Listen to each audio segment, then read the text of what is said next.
Notes on the Earth seen from space.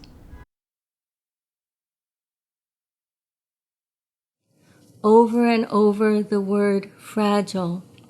It looked so fragile, so delicate, that if you touched it with a finger it would crumble and fall apart. This from James Irwin, crew member of Apollo 15. Astronaut Lauren Acton spoke of seeing it contained in the thin, moving, incredibly fragile shell of the biosphere. To Alexei Leonov, the first man to walk in space, the Earth looked touchingly alone. And when Vitaly Sevastyanov was asked by ground control what he saw, he replied, "Half a world to the left, half a world to the right, I can see it all. The Earth is so small." Neil Armstrong said, "I put up my thumb and shut one eye, and my thumb blotted out the planet Earth. I didn't feel like a giant. I felt very, very small." And Ulf Meerwald, "For the first time in my life, I saw the horizon line as curved, accentuated by a thin seam of dark blue light. I was terrified by its fragile appearance."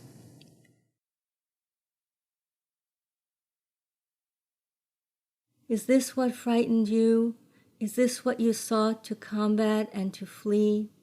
This fragility, this somehow knowledge, even then before anyone had ever left the earth or seen it from a distance, of how small it is and delicate, as we are too, how finite, how beside the point, how fleeting. Might this account partly for my monstrous proportions, as if you were building a shield, a fortress of flesh, as if the vertiginous wings of blood in us could somehow be made to tremble less. But I am a blunt and narrow piece of materiality, imprinting and imprinted, as were you. Footprints, strands of broken hair dropped here and there. On March 18, 1965, Alexei Leonov exited the main capsule of Voskhod 2 by pushing himself headfirst out of the opening. A 16-foot lifeline held him to the ship. If it broke, he would drift off forever. Although the spacecraft traveled at great speed, there was no air rushing past him to let him feel it. He spun slowly for 10 minutes. But when the co-pilot Bayev told him to come back, he didn't want to return. He didn't want to return, and yet it seems a lonely thing, that feeling of nothing pushing back. Several months later, Edward White walked in space for 20 minutes, though the term's deceptive, as the motion is a free fall or floating. Seen from 120 miles away, Earth was nearly featureless. When he returned to the spaceship, he had lost 5 kilograms of body mass, and 2 kilograms of perspiration had collected in his boots. But he too didn't want to return to the capsule. When told to come back to the spacecraft, he said, "This is the saddest moment of my life." His co-pilot pulled him back in. And you will work in sorrow the fields, as if your laboratory were a field, a wound always to be worked, a not quiteness or rivenness of mind needing to be healed. But when he floated there, in that region without weight or mass or shadow, all fields fell away, all shattering turned soft and pliant, as if there were no need any more either to build or to destroy. But how my mind builds and destroys you over and over. On January 27, 1967, 2 years after his spacewalk, Edward White died in a fire at Launch Complex 34 on the Cape Canaveral Air Station. He had entered Apollo 1 for a simulated countdown, along with Command Pilot Grissom and Pilot Roger Chaffee, when the fire broke out. Years later, White's wife took her own life.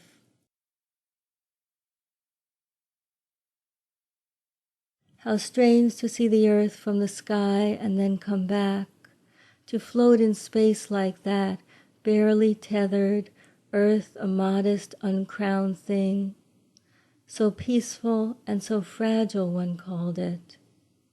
The size of a marble or a pearl hanging delicately, said another, and another, but I did not see the great wall. Still, there are many practicalities to be addressed, as you would have known even from your rudimentary laboratory. It's a very sobering feeling to be up in space and realize that one's safety factor was determined by the lowest bidder on a government contract, the astronaut Alan Shepard pointed out.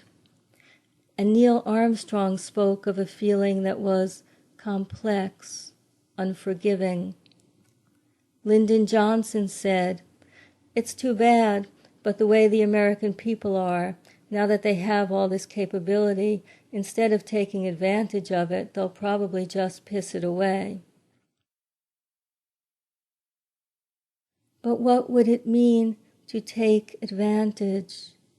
And what of how small and of how fragile?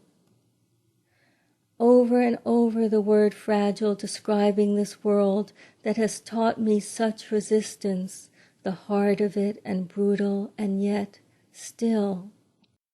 Numerous inventions made for space have been adapted by private industry, resulting in such things as studless snow tires, scratch-proof eyeglasses, white needed to shield his eyes from the extreme glare of sunlight, the 5-year flashlight and cordless power hand tools.